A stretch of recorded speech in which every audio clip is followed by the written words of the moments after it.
All right, SEC West fans, this is Rick again. I'm going to do two shows this week, and LSU win and Alabama won. Um, First off, I've got Alabama. I'm going to do it a little different this time because my Bama fans, my Arkansas fans know more than I do. I just know stuff about the Tigers, and I try to filter information from other people. This is my good buddy from Aaron. We're going to go with Arkansas first. Because they're the visiting team and they're the underdogs. Why not let them go first? Kind of like ladies first. Just kidding, Hog fans. Here's what Aaron had to say about the game. I think there are a lot of unknowns going into the Bama-Arkansas game. Neither team has really played much more than practice games so far. Bama looked ahead to like the better schedule with the Penn State road game. However, that was exposed after Penn State had to score late to beat Temple. I'm just not sure we know much about either team. I agree with him, but it's not Bama's fault. Penn State sucks. So, I mean, they did try. Anytime you schedule Penn State home and away, you're doing all you can to give yourself an awesome schedule.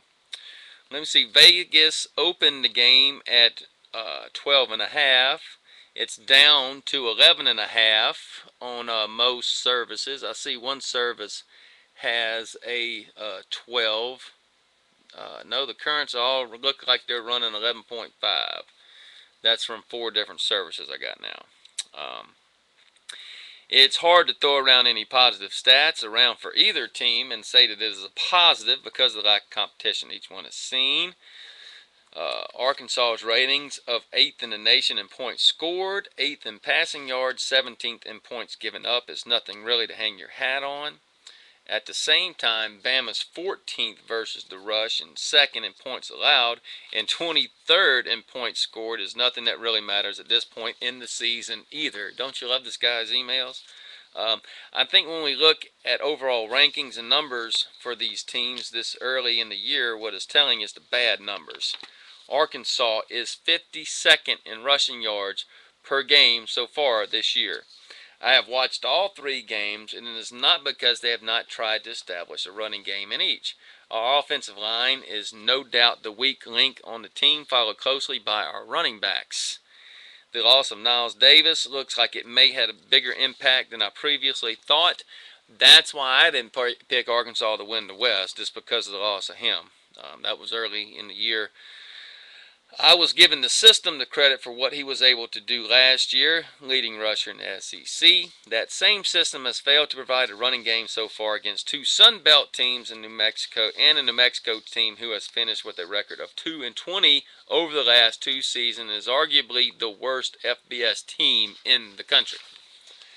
Saturday, let's see. Explaining on the O-line further, Troy was able to consistently pressure Arkansas's quarterback all night Saturday. Good luck against Alabama's D. And I expect that with talent Bama will have on D that we should expect to see more of the same Saturday afternoon versus Bama. On the other side of the ball, Bama is 57th in passing yards per game. This isn't a huge surprise as the Tide relies heavily on defense first, then the running game second. I do feel that lack of talent at the quarterback position and a lack of game breaker type threats in Bama's receiving core. Hanks Mays is pretty good though. I do feel like a talent. Okay, Arkansas' strength on defense is the defensive line. With all the playmakers on the field for Arkansas's offense, it's funny to think that this game may be decided on who wins the Arkansas D matchup versus Bama's running game. That's why I have this show, because this is coming straight from a fan who's looking at, and he knows these kids. I want to think that we should not hold Arkansas very accountable for the Troy game. It was set up to be the ultimate trap game for the Hogs, who couldn't help but look forward to this week's showdown versus Bama. That and the fact that Arkansas was without 2 great receivers in Childs and Jarvis Wright, as well as the leader of the defensive line, and Jake, man, I can't pronounce his last name, Biquet, makes me think that we are not who showed up Saturday for the Troy game. And we can't be, if we perform against Bama like we did versus Troy, it will get ugly quick and stay ugly the entire game. All that being said, I think we're in for 3 quarters that look a lot like LSU Mississippi State game last Thursday. Lots of punting and defense for 3 quarters, followed by a 4th quarter in which one team gets it going on offense and pulls away late in the game. I can see Arkansas having a coming out party here, applying pressure on special teams and in the passing game and winning big, 38-10. Damn, Aaron. But for all that to happen, we will have to do some things on both sides of the ball where we have yet this year. So that seems highly unlikely unless you subscribe to the Petrino has not shown what this team can do so far school of thought. He had it in quotations. I see this game being pretty even throughout, with neither team really doing anything impressive on offense. Maybe single digits for both going into halftime, with more of the same in the 3rd quarter. I think Bama's strength at running the ball shows in the 4th quarter, and they pull away late, winning the game 20-7. Then today, a little updated email here. You got to get this one out. Here's more. Let's look at last year's game. Bama 24, Arkansas 20. Now let's take into play the 6 points that Vegas usually gives to home team.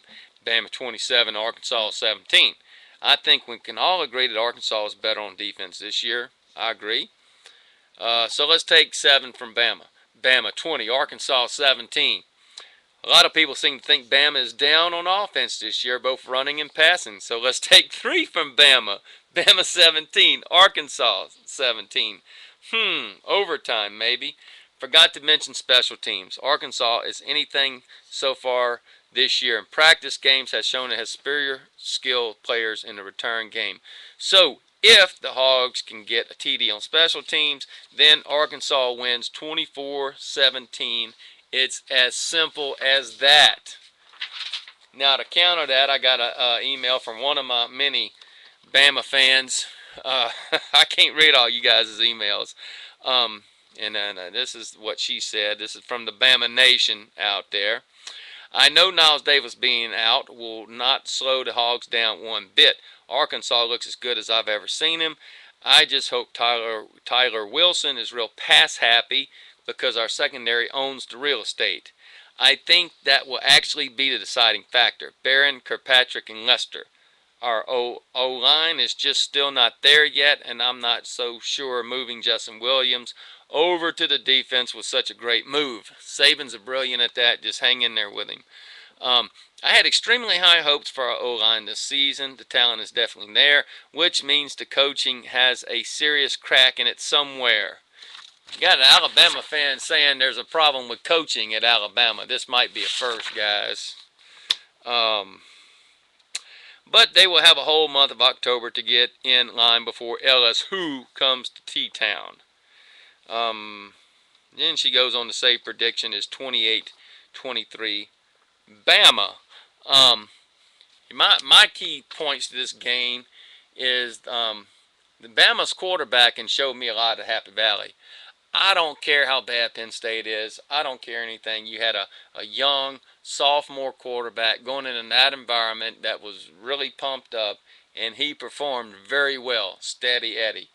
My big question about Bama this whole year is the secondary. I know Saban is probably your best secondary coach in the country, pros and college, and I know they've got to be better than they were last year, but this is the game they're going to get tested, and this is the game we're going to see if they really are that much improved from last year or not. So you still got to prove it. Arkansas, my big question is, can you win on the road, and can you handle the blitz?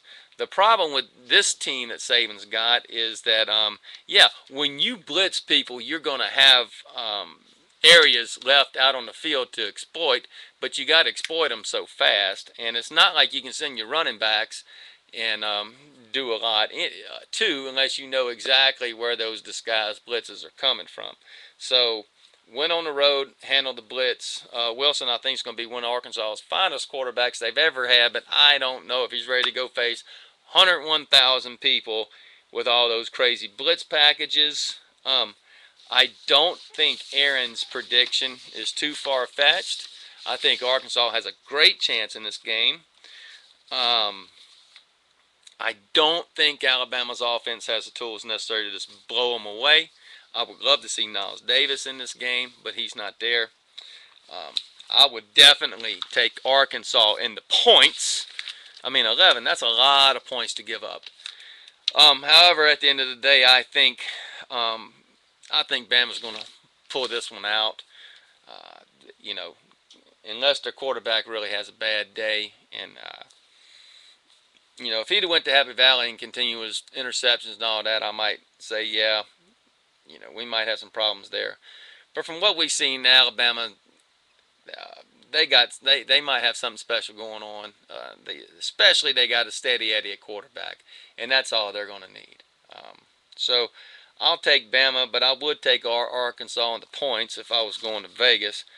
I do appreciate the Bama Nation off of Facebook. I can't tell you her name because I didn't ask her first. And this is my buddy Aaron from up in Arkansas. I appreciate it, y'all. Send us emails, secwestdudes@live.com. And I appreciate y'all watching and all y'all's emails. Y'all take care.